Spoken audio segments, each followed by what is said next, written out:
My name is Angela Machenzo, grade 11 Altair. Hello everyone, I'm Manuel Herrera, 17, and I am UMS student. Hello everyone, my name is Sanchez San Juan, grade 11 Altair, UMS. And we are here to present you our research entitled Impact of Online Games to Senior High School Students' Study Habits in Pr1. Background of the study. These modern days, playing online games spread and become famous, especially here in Barangay Bayugo, Halahala, Rizal. Teenagers such as senior high school students also entertain, and they spend their time playing it all day, without knowing that there are many effects they might get while playing these games. So we come up to conduct this research. Theoretical framework, according to Alzarani A. 2017, with the team title of Extending the Theory of Learned Behavior (TPB) to explain online game playing among Malaysian undergraduate students. The world moves into the Web 2.0 era. Everyone can connect virtually. Online game playing has become a trend. Online games are played over computer networks, usually over the internet. Online games entail a number of advantages, such as the ability to connect to multiplayer games, although single-player online games are also rather popular. This exploratory study focused on modeling determinants of actual use of online game playing. The theory are connected to our research because it tells about the theory of impact of online games to the academic performance of the student and their studies. Their theory talks about the extending the theory of learned behavior to explain online game playing among Malaysian undergraduate students and the impact on the academic performance and social behavior of the student in playing online game that was connected to our research. Hypothesis or assumption.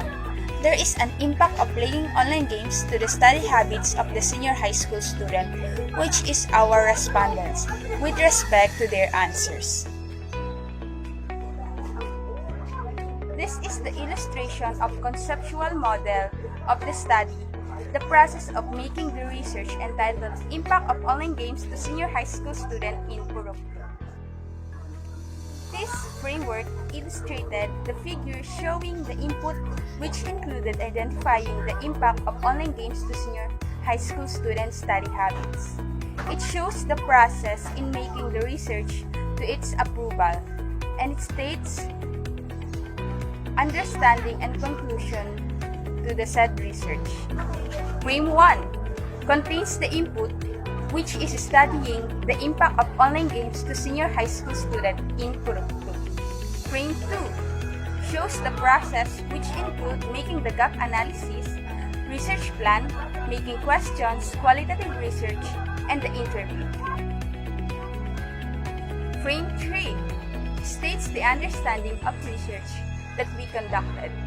It presents the output in analyzing the impact of online games to the study habits of senior high school students in Pr1.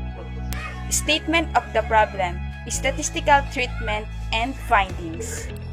The primary objective of this study was to assess the impact of playing online games by the senior high school student among the residents of Pr1 in Barangay Bayugo, Halahala, Rizal. Specifically, it sought to find answer on the following questions. Based on the analysis and interpretation of data, the following findings were hereby summarized. Statement of the problem. 1. The advantages and disadvantages of playing online games to the study habits of the respondents. Statistical treatment. Qualitative discussion. Findings. The advantages and disadvantages on playing online games on the study habits of the respondents are based on the answer of the respondents in our research. The advantages of playing online games to their study habits are it doesn't affect their studies and it was entertaining. It can develop new skills and time management in terms of learning. As stated by Cynthia, it can improve her grades in school and can boost her teamwork and patience. The disadvantages of playing online games based on the respondents' answer on playing online games are it does not help improving their grades on school. On the other hand, it brings more bad on them in terms of learning and answering their activities and tasks. Statement of the problem. 2. The effects of playing online games to the studies of the respondents. Statistical treatment, qualitative discussion. Findings. Playing online games affect the studies of the respondents due to playing online games in accordance to our respondents. Playing online games can affect answering their tasks and it cannot improve grades in school because it loses focus on studying. However, playing online games are entertaining and can develop new skills. Statement of the problem. 3. The reason of the respondents in playing online games to their studies. The time did the respondents spend in playing online games as their hobby, even with school studies to do? Statistical treatment, qualitative discussion. Findings. The reason of the respondents in playing online games to their studies is to entertain themselves. Some of them says that playing online games becomes stress reliever and many of them is to make some fun before they start to answering their school activities. The most least time spent by the respondents is a half hour and 6 to 7 hours is the highest time spent playing online games by the respondent. Most of them answered the time they spent is 1 to 2 hours in playing online games, which is all of them answered is Mobile Legends. Conclusions.